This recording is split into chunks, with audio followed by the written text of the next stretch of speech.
आज की हमारी कहानी का शीर्षक है कैसे बनेगा करोड़पति पति।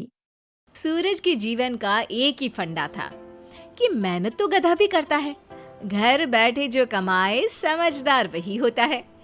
इसीलिए उसने कभी नौकरी ही नहीं ढूंढी। इस बात से हालांकि उसकी पत्नी शिखा बिल्कुल भी अग्री नहीं करती थी, पर फिर भी सूरज को समझाना बेकार था। टीवी में कैसे बनोगे करोड़पति का ऐड देखकर उसे लगा कि बस अब तो घर बैठे ही वो करोड़पति बन सकता है, और उसके पीछे उसने अपने सारे सोर्सेस एक्टिव कर दिए। 2 हफ्ते में उसके कलीग के साले के पड़ोसी के बेटे का सोर्स निकलता है जो कि उसे शो में पहुंचा सकता है, और सूरज उससे मिलने चला जाता है। अच्छा, तो हमें मुकेश जी बता रहे थे कि आप हमें शो में पहुंचा सकते हैं। हाँ, उसमें कोई तकलीफ नहीं है। मैं कल अगर कोशिश करूँ तो इसी महीने में आपका नंबर आ जाएगा। अरे ये तो बहुत बढ़िया हो गया। अच्छा, वो सिलेबस और क्वेश्चन पेपर का कोई जुगाड़ है क्या? उसका तो कोई जुगाड़ नहीं है। तो वो वाकई में कुछ भी पूछ सकते हैं?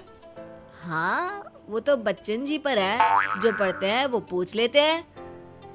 पहली कोशिश फेल होने पर अब सूरज के सामने एक बहुत बड़ा सवाल था कि आखिर जवाब कहाँ से लाए।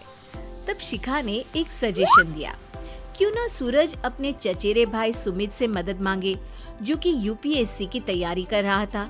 हालांकि इतनी मेहनत करना सूरज को समझ में नहीं आता था, पर कोई और रास्ता ना मिलने पर वो आखिर सुमित से बात करता है।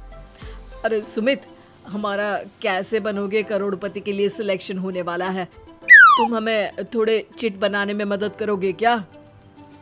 अरे भैया, चिट बनाए तो सालों हो गए, उसमें हमारा एक्सपर्टीज नहीं है, बल्कि आप बोलो तो हम आपकी पढ़ने में जरूर मदद कर सकते हैं। हट, कैसी अनाप शराब बातें कर रहा है तू। सूरज ने सुमित को मना तो कर दिया था, पर तैयारी करने के सिवाय कोई चारा उसे दिख भी नहीं रहा था, खासकर जब 12 के पेपर लीक करने के एक्सपर्ट शुक्ला जो भी हाथ जोड़ लेते हैं। आखिर सूरज को सुमित के पास जाना ही पड़ा, और उसने सुमित और शिखा से वादा किया कि वो बहुत मेहनत करेगा।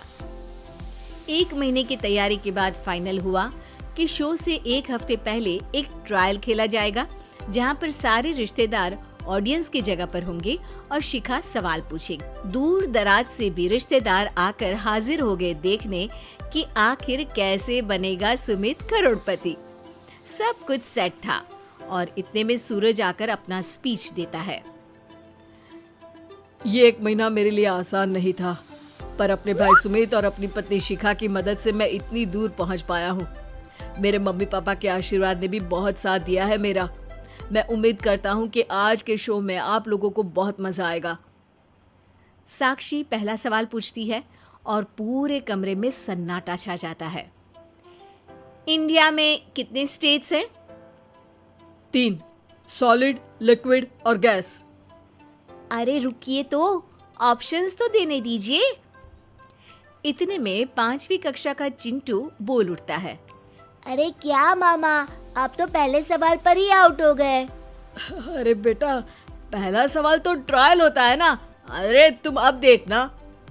देखने जैसी बात तो थी ही। सूरज को इतना शांत किसी ने नहीं देखा था। कभी कभी तो लगता था मानो सूरज आंख खोलकर ही सो गया हो। मामा जल्दी करो प्लीज, कल सुबह पनवेल भी तो निकलना है। अरे हट, कंसंट्रेट करने दे मुझे। 3 सवाल में 3 लाइफलाइन खत्म हो चुकी थी, और अब चौथे सवाल पर भी सूरज का मौन नहीं टूटा, पर सूरज अभी भी हार मानने को तैयार नहीं था। उधर हर कोई सूरज को छोड़ सुमित को देख रहे थे। आखिर सुमित ने ही तो पढ़ाया था सूरज को। गजब बेइज्जती है यार। अरे बेटा, तो बाप का, दादा का, भाई का, सबका नाम बुड़वाएगा। अरे 3 लाइफलाइन ले ली तो भी तेरा कुछ नहीं होना है। अरे कोई इतनी बात करता है क्या शो पर? अरे बेटा, शो पर तेरे जैसे भी तो नहीं आते ना।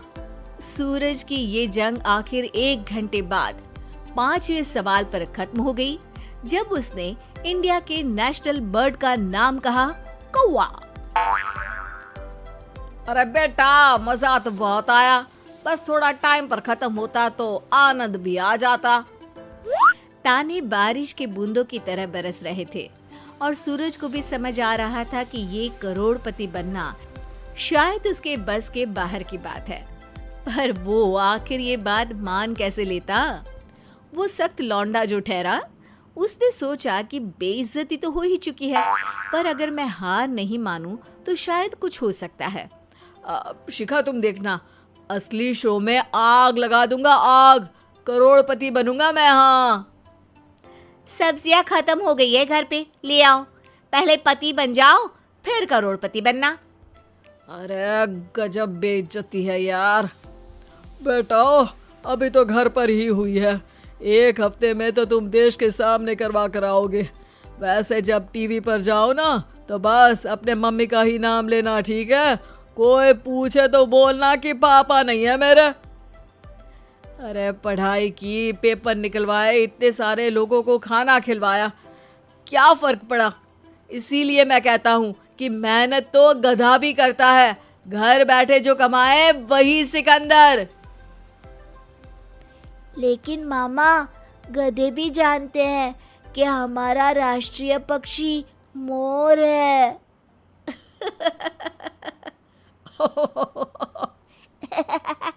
तो अगर आपको हमारी कहानी पसंद आई तो हमारे चैनल को सब्सक्राइब कीजिए, लाइक कीजिए और शेयर कीजिए।